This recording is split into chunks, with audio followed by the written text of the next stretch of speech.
Hi guys, it's a beautiful day once again and welcome back to Dexter's World channel.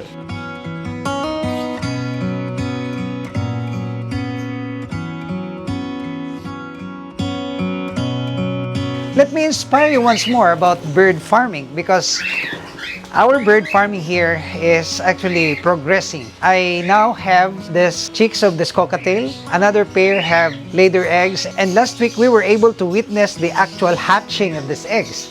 Out of 4, they have hatched 3 babies. And I'm very contented and satisfied already because this is their first time to lay their eggs.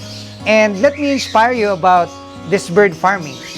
This video will focus mainly on the cockatiels, the African lovebirds, and these parakeets.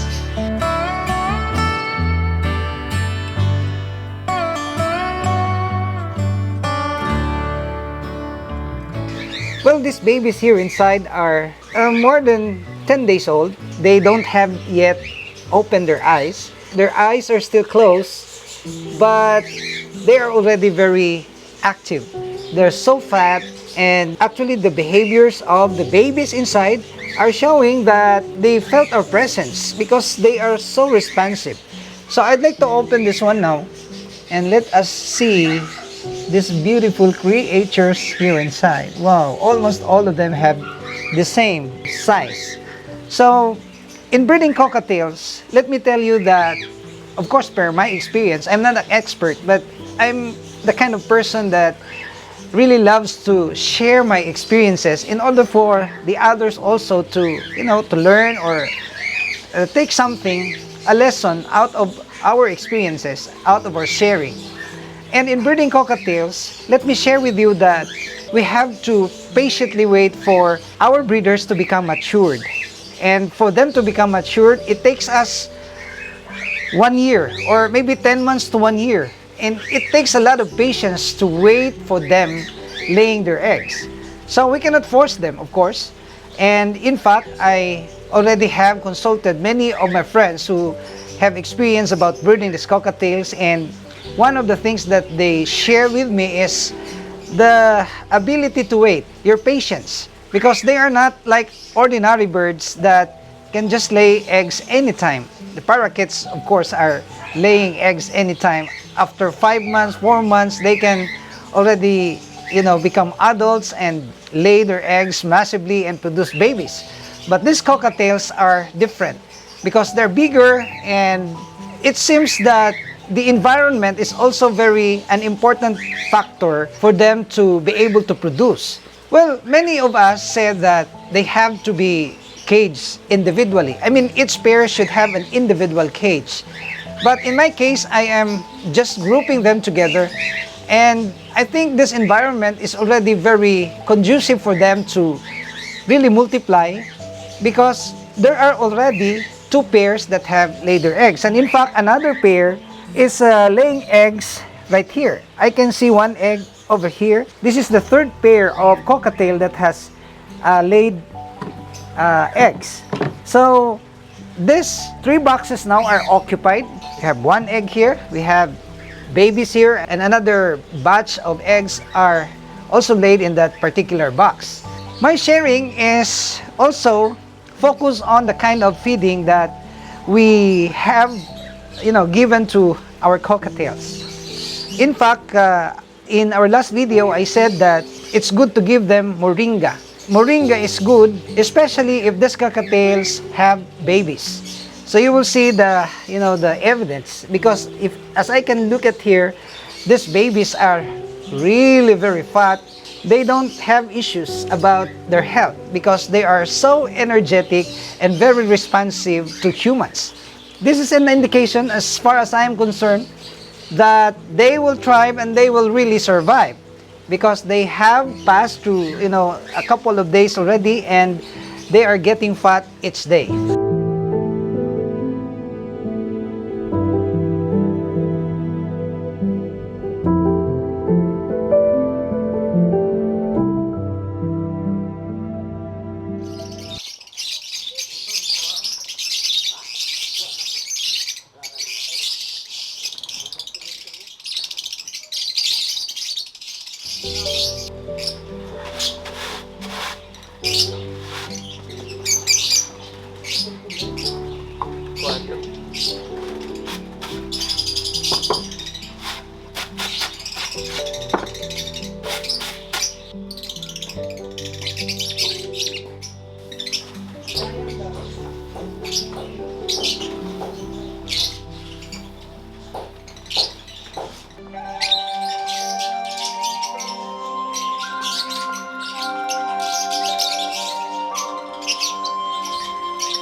I have a very good news about our African lovebirds breeding, because we successfully hand-fed all the babies, at least the third batch of babies, and there are actually 4 of them that are already integrated in this particular cage. And I'm looking forward to be able to construct another cage for the newly weaned babies, because it's not good to put them here, because this cage is a breeding cage. This is not a flight cage where you can mix the birds. So I would like to say something about the success on how to go about this breeding. Well, you will see that this is a big cage and there are many birds breeder inside, and I'd like to tell you that we have now 30 pairs. All of them are 60 pieces of lovebirds that are here, excluding the 4 babies that we had just newly released here. So these 30 pairs are proven, meaning that they have gone through this natural pairing. And this is very important. We don't have to put in the breeding cage extra male or extra female, because that will create chaos. So we have to put in here the breeding cage complete pair, proven pair, so that they will not disturb each other. My problem here now is this nest boxes, because we can count how many? 2, 4, 6, 8, 10, 12, 15. Actually, there are 15 nest boxes and there are 30 breeders that are here. So we run short of nest box, and this is my problem. So we have to address this one, and I will try my best to purchase, if not fabricate or construct this type of nest box that is made of plywood. Let's go inside and let's have a look at the babies.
Just yesterday, I was really trying my best to, put in here some hay for them to build their nest.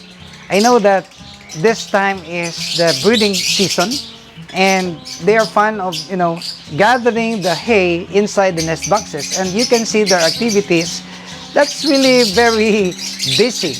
And I really love to witness how this, nature can also create their own nest inside the nest box. And it's my observation that when these birds become mature, they will really, multiply. It's their nature really to lay their eggs and multiply. But there is a warning when you are going to practice this common cage, community cage, I should say. Because sometimes there are female birds that will become pair. Both of them are female, they are laying eggs, and display the behavior as if they are couple.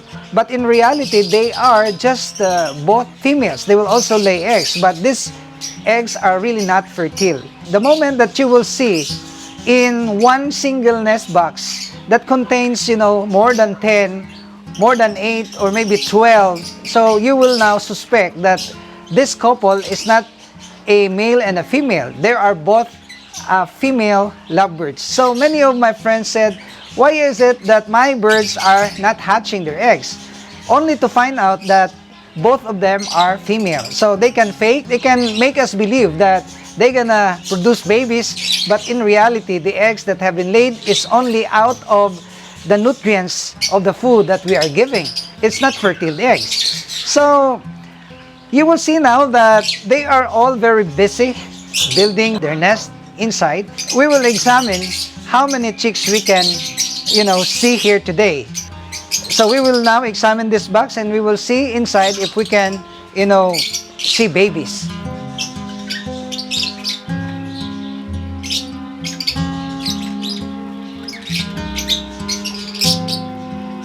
I was informed by Mark that almost all of the nest boxes that are situated here below are already filled with babies. So you will see here if there are babies. Wow! There are 2 babies. I'd like to touch them, of course. You see, there are 2 babies that are all beautiful. Very innocent. And last week we were able to hand feed some of them. But since they can manage to take care of their babies, if they can produce only 2 or 3, then we don't anymore intervene. But if they can produce more than 5 or maybe 4, 5, we're supplementing and we are actually getting out the chicks and hand feed them. And you'll see that they are hungry. Okay, so we have 2 babies here. And then what about this one?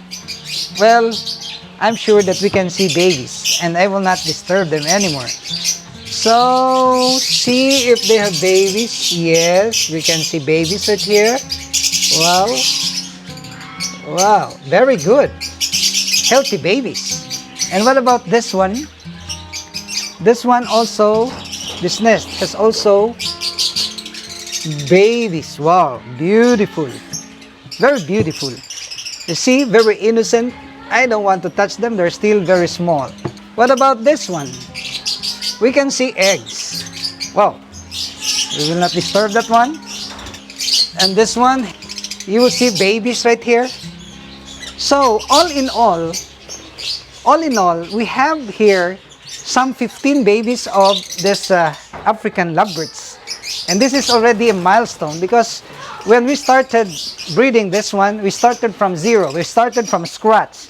We don't even know what we will do. But now we are producing a lot.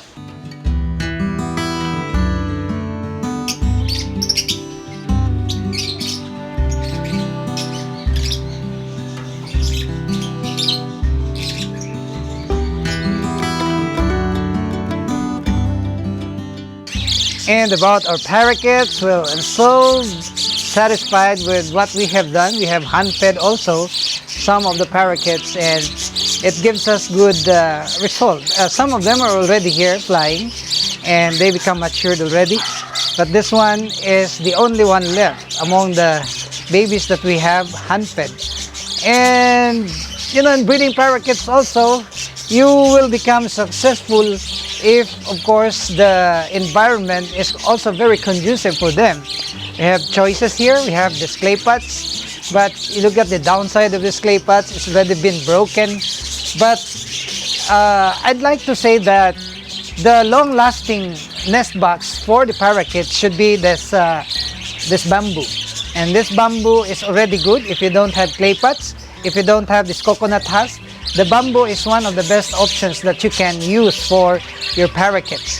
So we already have sold some of our, our produce, and it gives us just an income to feed them. And the profit that we can gain out of this is the joy of, or the opportunity to take care of them and produce them. So it gives us some peace of mind, contentment and satisfaction in life. If you are really a hobbyist, then you will know what I'm talking about.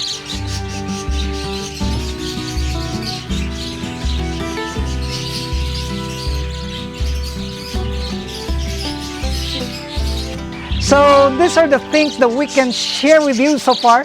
I hope you will continue to like and share our videos, and shout out to the members of this channel, to our followers, to our regular viewers. And I will invite you, if you are not subscribed to this channel, please subscribe and hit that notification bell, because we are uploading videos regularly only here at Dexter's World.